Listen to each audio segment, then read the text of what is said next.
Hello বন্ধুরা, কেমন আছো?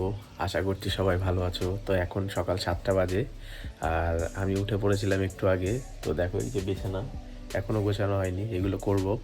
তো আজকের ভিডিওটা এখান থেকে শুরু করা যাক। তো কন্টিনিউ ভিডিওটা তোমরা দেখতে থাকো, আশা করি তোমাদের অবশ্যই ভালো লাগবে। তো চলো শুরু করা যাক। তো প্রথমে আগে আমি আমার ক্যামেরাটাকে সেট করছিলাম। এই যে দেখো, এই যে স্ট্যান্ড, এটার মধ্যেই আমি আমার ফোনটাকে সেট করে সমস্ত ভিডিও করি।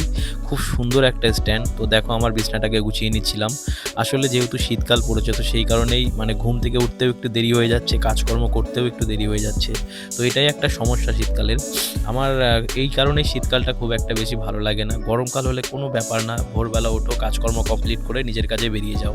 তো দেখো, ঘর গোছানো কমপ্লিট হয়ে যাওয়ার পরে আমি আমার বাইকটাকে বের করেছিলাম, তারপরে বাবার যে সাইকেল সেটাকে বের করছিলাম। এই যে দেখো, আসলে সকালের যে কাজ সেগুলো অল্প থাকলেও যেহেতু সময় শর্ট, তো সেই কারণেই মনে হয় যে অনেক কাজ। তো সব কিছু ঠিকঠাক মতন করে উঠতে পারি না। তো মাও একটু সাহায্য করে, আমিও একটু করি। তো আমার কাজ কমপ্লিট হয়ে যাওয়ার পর আমি ব্রাশ করে নিচ্ছিলাম। এই যে দেখো, আর আজকে সকালবেলা খুব সুন্দর রোদ দিয়েছে। আর এই যে দেখো, আমাদের যে পেছনে বাড়িটা ছিল সেই বাড়ির কলে এসেছি। আর এই জায়গাটা খুব সুন্দর করেছে, ওখানে গর্ত করেছিল, গর্ত করে বাড়ির সামনে মাটি দিয়েছে, তোমাদেরকে পরে দেখাবো। আর আমার মুখ ধোয়া হয়ে গেছে, তারপরে ঠাকুরকে পুজো দিচ্ছিলাম। এই যে দেখো, সকালবেলা উঠে আমি মানে পুজো প্রতিদিনই দিই। তো তারপরে সকালবেলা মা কিছু মুড়ি মেখেছিল আর একটু চা দিয়েছিল, সেটা খাচ্ছিলাম। তো ভিডিওটা যদি ভালো লাগে একটা লাইক করো, চ্যানেলে নতুন হলে চ্যানেলটিকে সাবস্ক্রাইব করো। বাই।